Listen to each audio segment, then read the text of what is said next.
예, 오늘은 생명과 평강의 언약 이런 주제를 가지고 함께 은혜를 나누고자 합니다.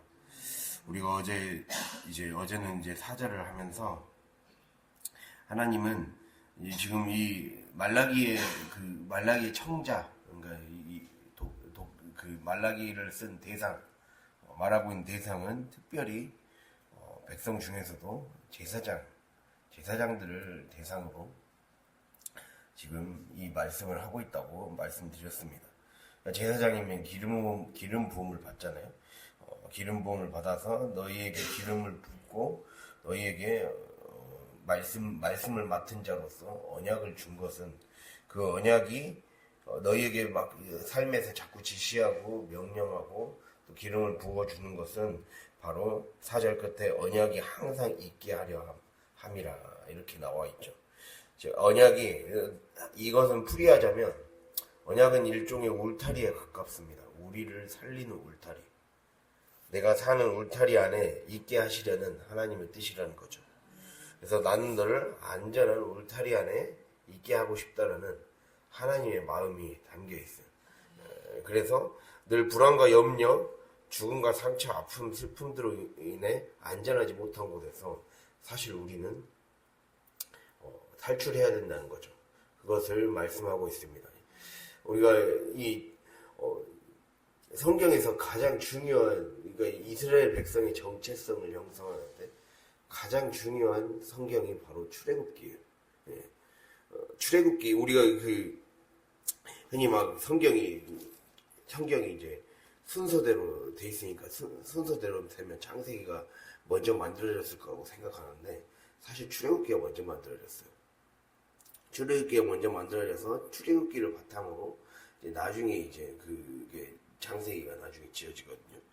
그랬을 때 출애굽기를 먼저 썼다라는 것은 그만큼 그들의 삶에서 중요한 정체성이 무엇인가를 정확히 보여준다는 거예요. 우리는 죽음에서 건진받은 백성이다. 우리는 죄의 노예 같은 우리의 삶에서 아무 보잘것없는 우리를, 자격 없는 우리를 건져주셔서 기름 부어주시고 왕같은 제사장 삼아주신 출애굽의 백성이다. 출애굽한 이스라엘 백성처럼 우리도 죄의 구덩이 속에서 있다가 우리를 건져주신 그 구원의 백성임을 늘 기억하라고 주님이 말씀하십니다. 그렇게 구원하셔서 그가 원래 이제 구원을 하시고 그 다음의 단계가 바로 언약이거든요. 우리의 출애굽기를 보면 이스라엘 백성들을 홍해에서 건져주시고 홍해 바다에 빠지지 않고 그곳을 건너게 하시고 탈출하게 하시죠.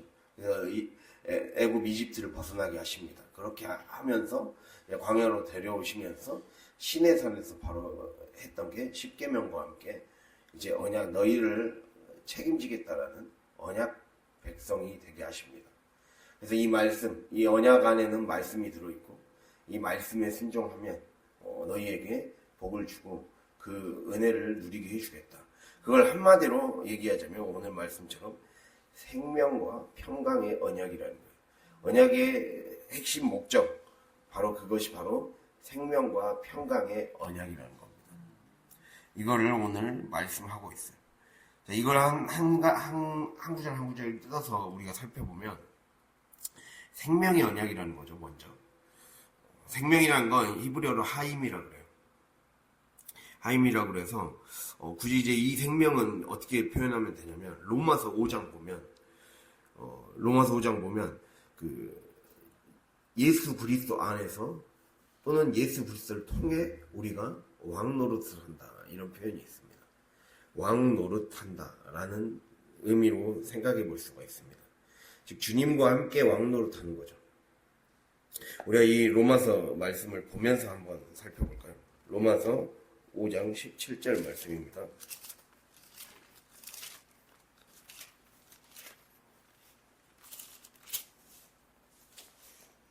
(245페이지) 로마서 5장 17절.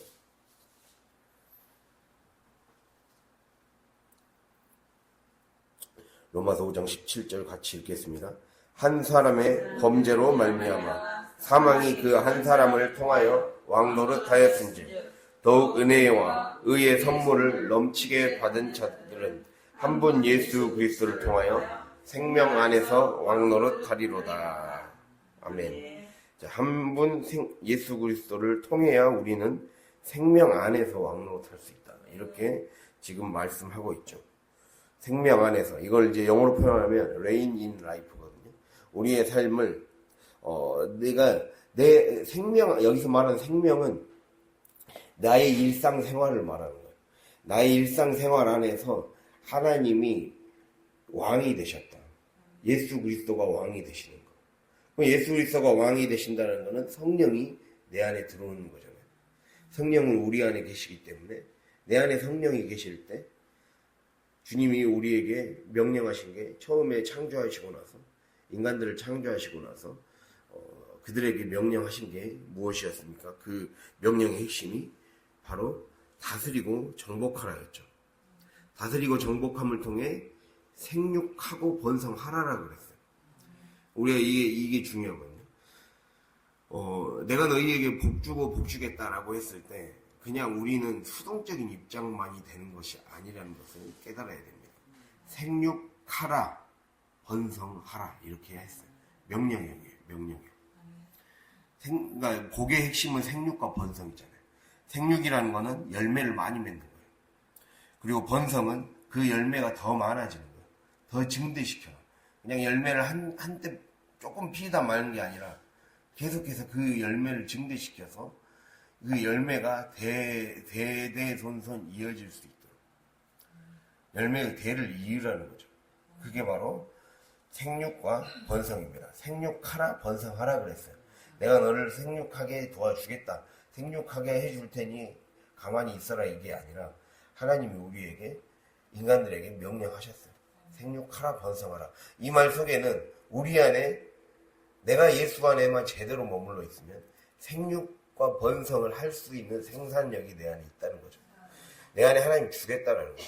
그것을 말씀하는 겁니다. 그게 바로 통치력이에요. 즉 왕노릇하게 해주겠다는 거죠. 여기 보면 생명 안에서 왕노릇 하리로다. 의의 선물을 받은 자들은 주어가 우리잖아요. 주어가 믿는 자들이잖아요. 주어가 믿는 자들은 그렇게 믿는 자들은 왕노릇 하게 된다. 다스리는 권세를 받게 된다. 노릇이라는 건 구실이잖아요. 왕 구실을 할 수 있게 해주겠다. 왕의 권한과 권세가 너의 것이 될 수 있게 해주겠다. 이렇게 주님이 우리에게 말씀하고 있지 않습니까? 그런 것처럼 그렇게 나를 통해 일상에서 왕같이 살도록 해주시겠다는 거예요. 이게 하나님의 뜻이라는 거예요. 이게 생명의 언약의 핵심입니다.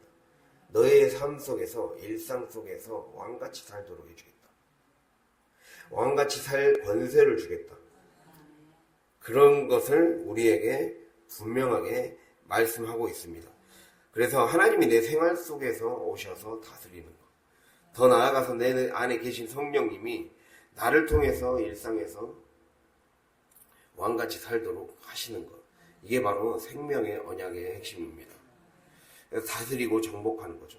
즉 우리가 생육하고 번성하는 이 축복이 가능하려면 먼저 내 일상에 생활에 하나님이 지금 여기에 오셔서 기름을 부어주셔야 돼요. 그래서 우리가 어제 기름 부음에 대해 얘기하면서 우리가 시편 23편을 예로 드렸죠. 기름 부을 때 시편 23편과 전도서 10장을 예로 들었어요. 우리가 기름 붓는 그 순간순간마다 우리 안에 있는 것들을 끄집어내는 거예요. 악취를 드러나게 하는 거죠.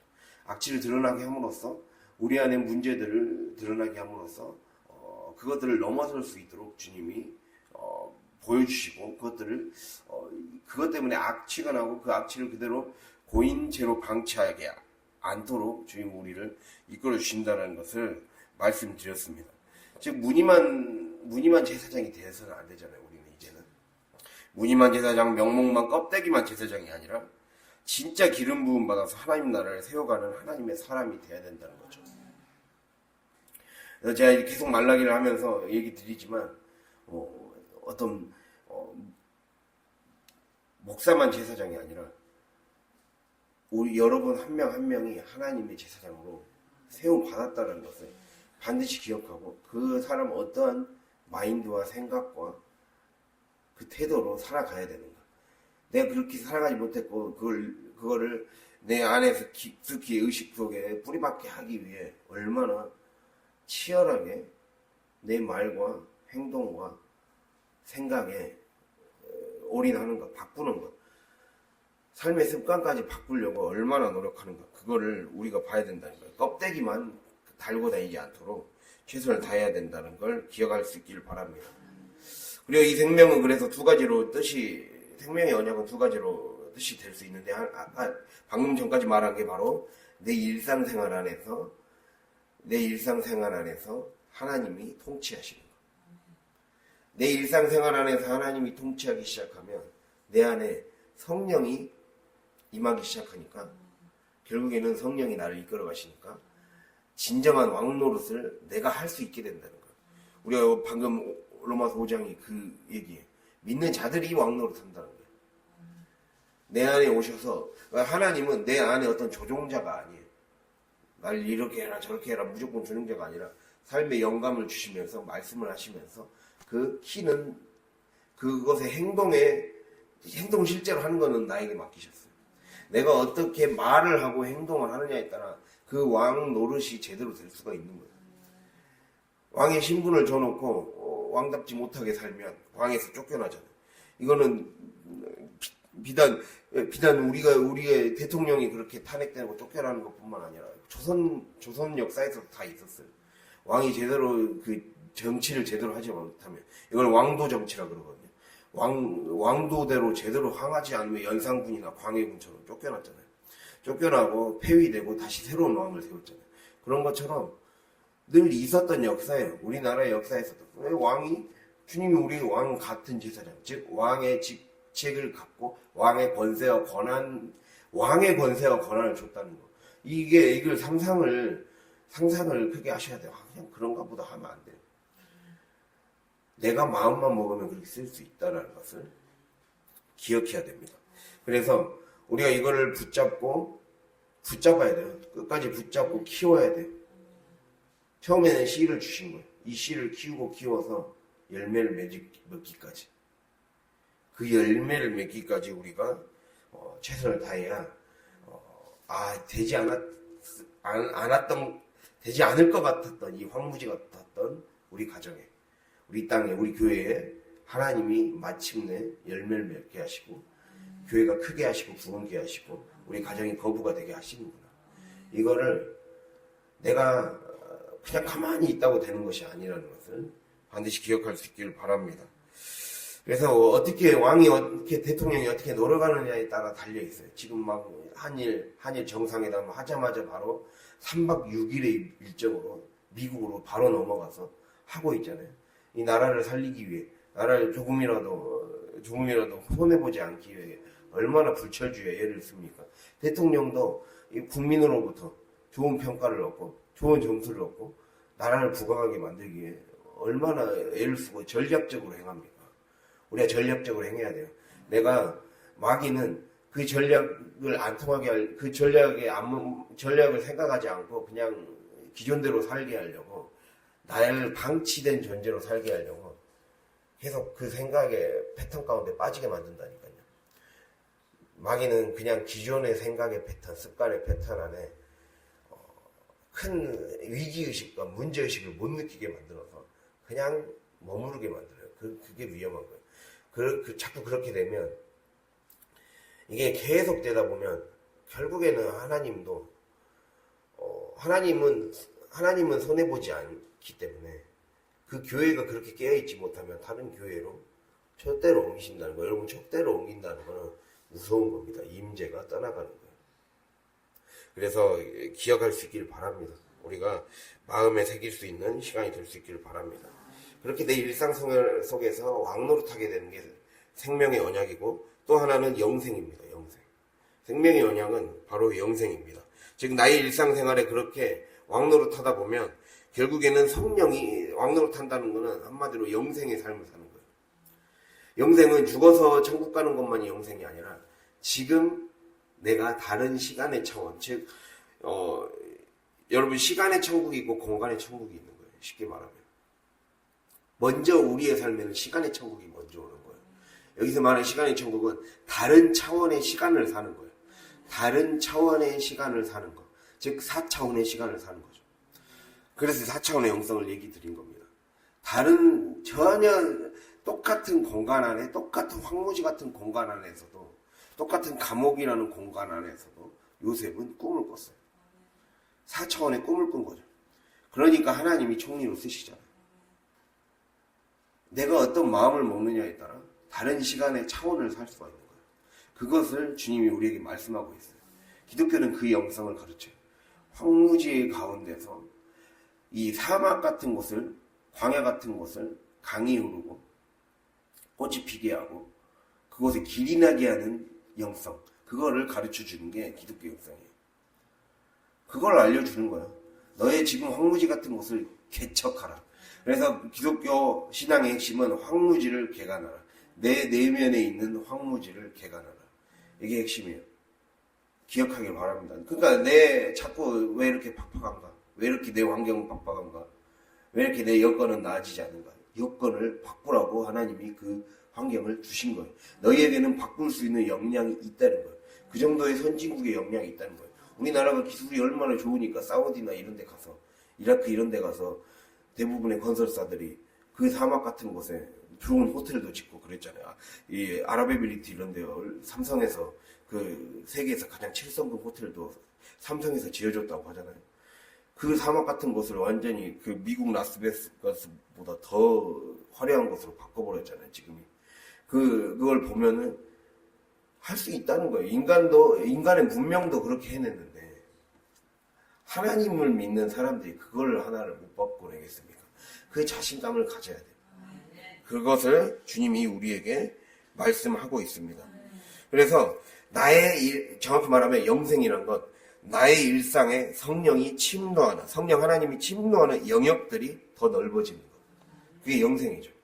즉 시간은 다른 시간을 살아가는 영역들이 더 많아지는 거예요. 예배 시간에만 은혜 받는 것이 아니라 일상 같은 황무지 같은 곳에서도 은혜가 넘치게 되는 거죠. 그게 확대되는 거겠죠. 그냥 일상을 팍팍하게 살다가 말씀 때 은혜 받아서 겨우 위로받는 수준에서 끝나는 게 아니라 내가 위로를 해줄 수 있는 은혜가 충만한 사람, 은혜에 젖어 있는 사람, 우리가 젖어 있어야 돼요. 그래서 요한복음 3장에서는 물과 성령으로 나지 아니하면 하나님 나라에 들어갈 수 없다라고 나와 있죠. 이거를 정확히 이제 그 번역에서 풀이하면 이거거든요. 성령이 위에서 쏟아지는 비처럼 물처럼 내 온몸이 적셔져야 하나님 나라를 볼 수 있다는 거예요. 이런 뜻이에요. 이런 뜻에 가깝습니다. 정확히 이제 그 직역하자면 그래요. 그러니까 성령이 내 몸을 흠뻑 적셔야 돼요. 내 내면을 흠뻑 적시고 나의 생각까지 흠뻑 적셔서 더는 말랑말랑한 심령 상태가 되지 않도록 여러분이 만들어야 돼요. 내 책임입니다. 나에게 모든 권한과 권세를 주셨는데 내가 사용하지 않은 내 책임이에요. 게으름의 책임입니다. 영적 게으름의 책임이라는 걸 기억할 수 있기를 바랍니다. 그래서 이렇게 다른 차원의 시간을 누구든지 다 살아갈 수 있는 기회를 주셨고 가능성을 주셨고 권세 권한을 주셨다는 걸 여러분 꼭 기억해야 그 능력을 제대로 받아서 쓰임받을 수 있는 겁니다. 그것을 주님이 우리에게 말씀하고 있어요. 이 생명의 언약을 우리 모두가 경험하며 누리며 왕노릇하며 살아갈 수 있는 저 여러분이 될 수 있기를 바랍니다. 그 다음이 바로 평강의 언약이라고 나오죠. 평강의 언약. 생명과 평강의 언약이에요.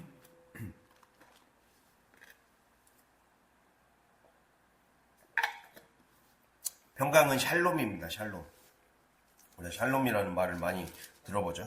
샬롬은 굳이 이제 정확히 얘기하자면 복지를 말하는 거예요. 복지. 행복한 삶. 행복한 삶. 너에게 행복한 삶을 살게 하기 위해. 저기 순서예요. 순서.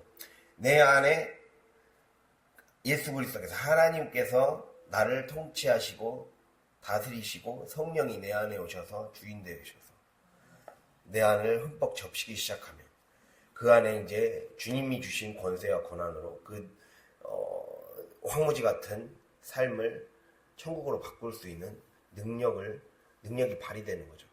그러면 행복한 삶이 그때부터 시작되는 거예요. 아까 말씀드렸듯이 생육하라 번성하라 그랬어요.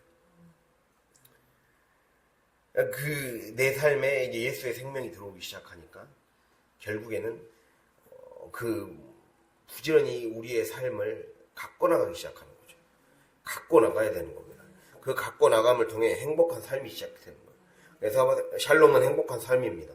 행복한 삶, 복지, 그리고 후생이라는 뜻을 갖습니다. 후생이란 말은 한자어로 이제 생활이 넉넉해지고 윤택해진 걸 후생이라고 해요. 그걸 이제 한마디로 어떤 위협으로부터도 어떤 이제 위협의 요소로부터 안전한 삶, 그게 바로 평강이라고 할 수가 있습니다. 즉 예수님의 생명이 내 안에서 왕노타기 시작할 때, 즉 성령으로 흠뻑 적셔질 때, 우리가 성령이 충만하는 것은 성령이 내 안을 흠뻑 적실 때 성령이 충만하다라고 할 수가 있습니다. 그렇게 성령이 충만해져야 돼요. 즉 성령을 그냥 겨우 유지하는 수준이 아니라 항상 충만해 있어야 된다는 거예요. 그러니까 내 삶의 영역을 가득 채워야 된다는 거죠. 그게 중요한 겁니다. 유지해서 그냥 유지만 하는 것이 아니라 확장이 돼야 돼요. 즉 우리의 의식이 확장돼야 된다는 거예요.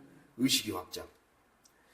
의식, 즉 내가 깨어 있어야 된다는 거예요. 항상. 우리가 의식이 확장된다는 것은 한마디로 이런 의미거든요. 보이고 들리고 느껴지는 수준, 하나님의 그 말씀의 너비와 크기와 정도가 확대되어지는 것을 의미합니다. 보이는 거, 들리는 거, 느껴지는 수준이 더 넓어지고 커지고 확장되는 거. 그것이 바로 의식이 확장되는 거예요. 우리가 이렇게 생각해 볼 수도 있습니다. 우리가 자동차를 처음에 이제 자동차 면허증을 따서 이제 그 운전을 처음에 배우기 시작하잖아요. 그럴 때 초보 때는 이제 진짜 무조건 양손에 딱 핸들 딱 잡고 거의 앞만 보고 가는 그게 많죠. 앞만 보고 가고, 고개를 옆으로 돌리는 것만으로도 좀 겁이 날 때가 있어요. 근데 사실 다 있잖아요. 거울이나 이런 걸 다 있는데 그것을 볼 수 있는 그 시야가 많이 닫혀 있죠. 그러다가 한 달 정도 지나면 조금 익숙해지면 앞차도 보이고 옆차도 보이고 뒷차의 행동도 예측할 수 있게 되고 또 더 나아가서 사고를 예방할 수 있는 안전 운전이 가능해지는 거예요. 그러니까 눈이 더 넓어지는 거죠. 시야가 확장되는 거죠. 이게 바로 의식이 커져가는 거예요. 이 말은 그러니까 성령이 충만해지면 우리의 삶에 나타나는 현상은 나만 보던 삶에서 남도 보고 이웃도 보고 내 주변을 볼 수 있게 되고 분별할 수 있는 그 수준이 더 넓어진다는 거예요. 주님이 우리의 삶에 그거를 얘기하고 있어요. 마음의 그릇이 커지고 책임감도 커지고 사명감도 커지는 거죠. 그러기를 주님이 바라고 있습니다. 삶이 진짜 평강해지고 싶다면, 평안한 삶을 살고 싶다면 나에게 맡겨진 일을 잘해야 돼요. 맡겨진 직분에 충성해야 돼요. 확장시켜야 돼요. 예, 그러니까 아까 처음에 운전하는 사람 처음에는 내 앞만 보고 내 목적지만 보고 갔다면 이제는 나에게 맡겨진 일들을 더 능숙하게 하고 누군가에게도 그 노하우를 얘기해 줄 수 있는 수준이 돼야죠. 지금 우리의 예를 들면 전도팀에게 예를 들자면 전도를 누군가에게 노하우를 얘기해 줄 수 있을 정도의 수준이 되려면 내가 어느 정도의 의식이 더 확장돼야 되겠는가. 그거를 생각해 볼 수가 있는 거죠. 그러면 그만큼 하려면 그러니까 우리의 삶에 성령이 충만해지려면 기본적으로 내가 어떻게 해야 되는가. 아까 얘기했듯이 영생의 삶은 시간의 차원의 천국이 임하는 거예요. 내 시간의 차원의 천국이 임하려면 그만큼 천국이 임할 수 있도록 시간 투자를 많이 해야 되는 거예요. 기도의 시간 투자, 말씀의 시간 투자, 전도의 시간 투자를 더 많이 해야 되는 거죠. 그렇게 해야 양 대비 질이 무조건 사람들은 양보다 질이라는데 질이 좋아지려면 양을 많이 투자해야 돼요. 질이 좋아지려면 좋은 논문이나 좋은 책을 쓰려면 그만큼 좋은 작품들을 많이 보고 연구해서 그 참고 문헌들이 더 세밀하고 많아야 더 좋은 논문이 나올 수 있어요. 참고 논문의 그 대부분 진짜 논문을 제가 이제 할 때 가장 먼저 보는 게 교수님들 먼저 보는 게 참고문헌이에요. 참고문헌과 각주 위주로 봐요. 그러니까 중요한 건 거기에서 딱 판가름 나기 때문에 그냥 자기가 하고 싶은 소리 하는가 정확한 근거와 그거에 입각해서 하는가. 그래서 어디 학계에 가도 보편적으로 인정받을 수 있는 수준의 것을 하는가. 그것이죠. 그럼 그러려면 하나에, 그러니까 100페이지를 쓰는데 평균적으로 100권 이상의 책을 소비해야 돼요. 그런 것처럼 우리가 정말 예를 들면 50명을 하기 위해 우리가 어느 정도의 시간을 그것에 맞는, 그것에 버금가는 시간을 투자할 수 있는 우리의 마음이 있어야 되는데 그냥 그걸 좀 넘어서야 돼요. 그래서 나를 항상 모든 일에, 전도도 마찬가지고 내 삶의 모든 일에 정말 하나님 제대로 만나서 가정을 변화시키고 싶다면 그것에 걸맞는 나의 시간과 노력과 마음을 투자하고 말씀드렸듯이 마귀가 그냥 현상 유지하게 만들려는 그것을 벗어내야 돼요. 성령을 유지시키지 말고 확대시키고 확장시켜야 돼요. 성령은 우리 안에 계시기는 하지만 내가 충만하게 확장시키지 않으면 일하시지 않습니다. 일하시지 않거나 일을 못 느끼는 거죠. 일하셔도 못 느끼는 거죠. 내가 움직여서 하나님을 느끼도록 만들어야 돼요. 그래야 주님이 역사하기 시작합니다. 그렇게 눈이 커져가야 돼요. 눈이 넓어지고 커지고 귀가 더 열려야 되는 거죠. 그렇게 사실 이렇게 성령으로, 그래서 우리가 이걸 생각해 볼 수 있어요. 성령으로 흠뻑 젖어서 내가 충만해지고 의식이 확장되려면 우리가 또 하나 생각해 볼 수 있는 게, 이제 이게 마지막으로 또 중요한 건데, 주님이 우리에게 결국에는 생육하라 번성하라 이러한 명령을 하셨어요. 그것에 걸맞는 모든 조건을 이미 구비시켜 주신 거예요. 이걸 기억해야 됩니다. 구비시켜 주셨고 그것을 충만케 하는 것은 나의 노력에 달려 있습니다. 성령을 충만케 하는 것. 성령을 충만케 할 수 있는 양을 확보하는 것. 그걸 내가 해야 된다는 거죠. 그 양이 쌓이고 쌓일 때 질이 부어지는 거죠. 진짜 성령이 그 때에 맞춰서 역사하셔서 일하시는 거죠. 아무것도 하지 않으면서 성령님의 때가 오겠지? 아니라는 거예요. 내가 준비될 때, 목사님도 자주 말씀하셨잖아요. 그 때가 언젠가 내가 준비될 때, 내가 양이 찼을 때, 양이 차야 때도 오는 거예요. 그것을 얘기하고 있습니다. 우리가 요한복음 2장에서도 가나 혼인잔치, 물을 아기까지 그 모든 항아리에 가득 채웠을 때, 아기까지 채웠을 때, 그 양이 찼을 때, 그때 물을 포도주로 바꾸셨잖아요. 그런 것처럼 그렇게 채워져야 된다는 걸 기억하기를 바랍니다. 그리고 그 다음으로 볼 수 있는 게, 우리가 성령으로 의식이 확장되고 성령으로 충만해지려면, 우리가 이걸 생각해 볼 수 있어요. 생육하고 번성하는 거예요. 식물이, 예를 들면 우리가 식물이 잘 생육하고 열매를 맺으려면, 열매를 잘 맺으려면 어떻게 해야 될까요? 열매를 잘 맺으려면, 여러분, 열매를 잘 맺으려면 꽃잎이 떨어져야 돼요. 그러잖아요. 열매를 잘 맺으려면 꽃잎이 떨어져 줘야 돼요. 그러니까 때에 맞춰서 또 열매도 나중에는 또 다시 또 낙과를 하고, 그래야 또 그 다음 해를 또 준비할 수 있어요.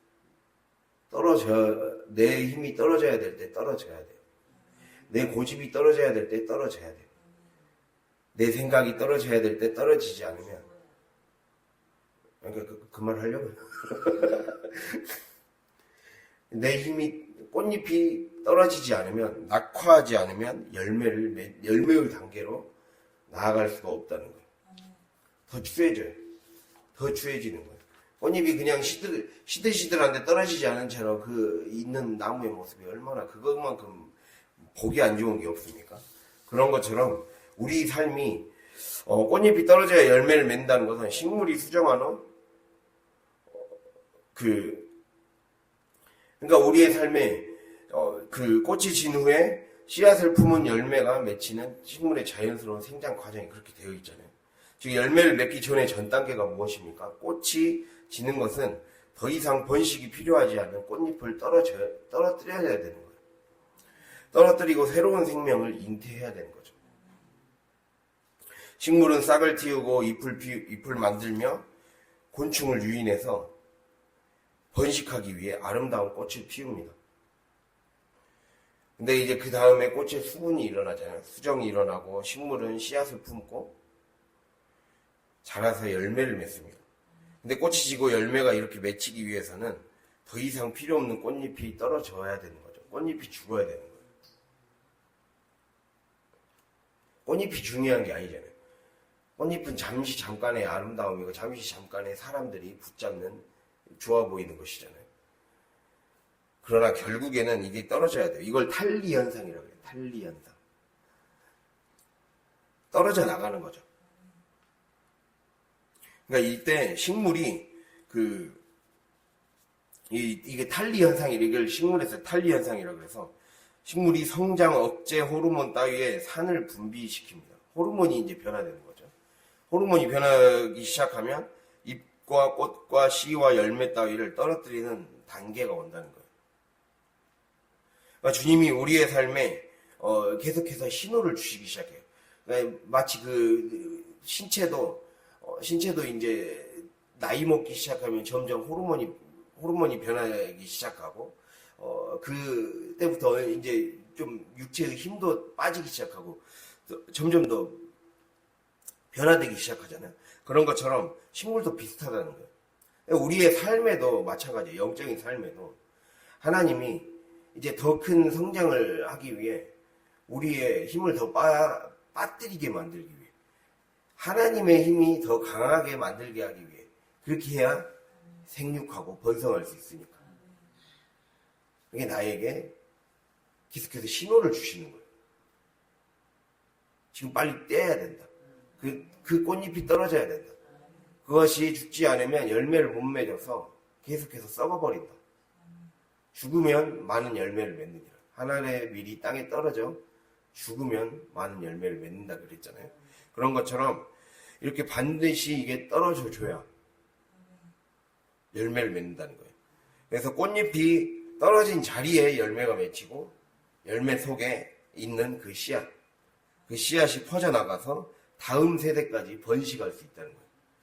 그러니까 나의 내 스스로가 맡고 있는 거예요. 하나님이 신호를 주시는 거예요. 이제 열매 맺을 때가 왔다는 거야. 사실 그것만 포기하고 내려놓고 딱 한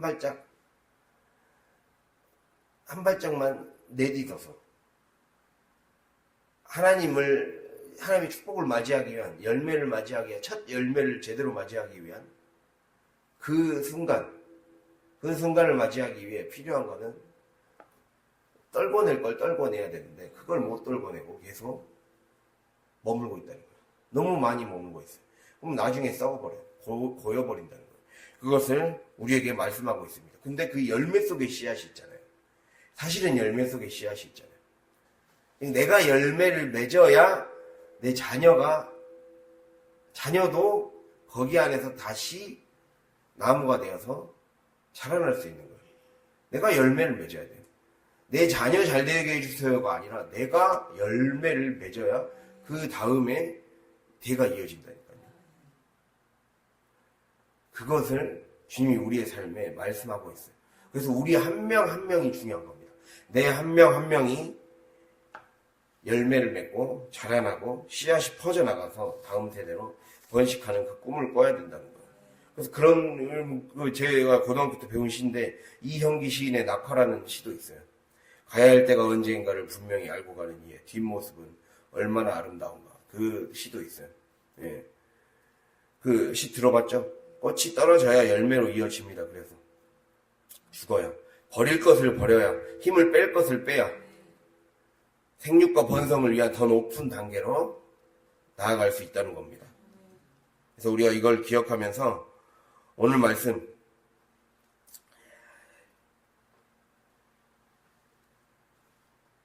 그러니까 하나만 얘기할게요. 우리가 아까 탈리 현상이라고 그랬죠. 이거를 꽃잎이 떨어지는 현상을, 이 탈리 현상의 원인이 환경의 스트레스나 내부 신호라고 해요. 환경 스트레스는 건조하거나 영양이 결핍되거나 내부 신호, 호르몬이 감소하거나 이럴 때 그렇게 함으로써 이 손상되거나 불필요한 기관을 떨어뜨리고 식물 전체의 영양분 손실을 줄인다고 합니다. 그리고 번식에 중요하고 또 후에 나중에 이제 낙과 현상을 방지해서 손실을 줄인다고 나와 있습니다. 내가 삶에서 제가 이걸 말씀을 준비하면서 하나님이 우리의 삶에 이제 그 영적인 성장을 이끌어 나가실 때 더 유난히 하나님이 더 고난이 센 것 같고 스트레스가 더 강하게 느껴질 때가 있어요. 더 예민하게 느껴지고 더 힘들게 느껴지고 똑같은 것도. 그럴 때는 하나님이 이제는 죽을 때가 됐다라는 신호예요. 그걸 떨어뜨려 내가 이걸 빨리 포기해야 된다는 신호입니다. 내 힘을 빼야 된다는. 하나님의 능력 받고 싶다면 여러분의 힘을 빼고 하나님이 원하시는 방향으로 반드시 가야 된다는 걸 기억하길 바랍니다. 하나님은 계속 신호 주고 계세요. 환경으로 그리고 여러분의 마음속에 끊임없이 신호 주면 무시하지 마시길 바랍니다. 성령을 무시하면 나중에 하나님도 이제 찾아오지 않습니다. 우리 기억하면서 오늘 말씀을 새기고 생명, 평강, 너희의 삶에 안전한 울타리를 만들고 좋은 집을 건설하고 복이 대와 대를 잇는 삶을 진짜 살고 싶다면 내가 열매를 맺어야 된다.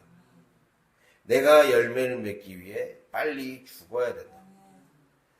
죽음의 신호를 줄 때 이제 떨어져야 돼. 이제 그걸 내려놓고 하나님이 원하시는 방향으로 가야 돼 라고 할 때 주님께 맡겨드릴 수 있는 저희 여러분이 될 수 있기를, 그래서 모두가 하나님의 축복으로 이어질 수 있는 이걸 꼭 기억하길 바랍니다. 오늘 말씀 생육하라 번성하라라고 그랬어요. 내가 해야 됩니다. 예, 기도하겠습니다.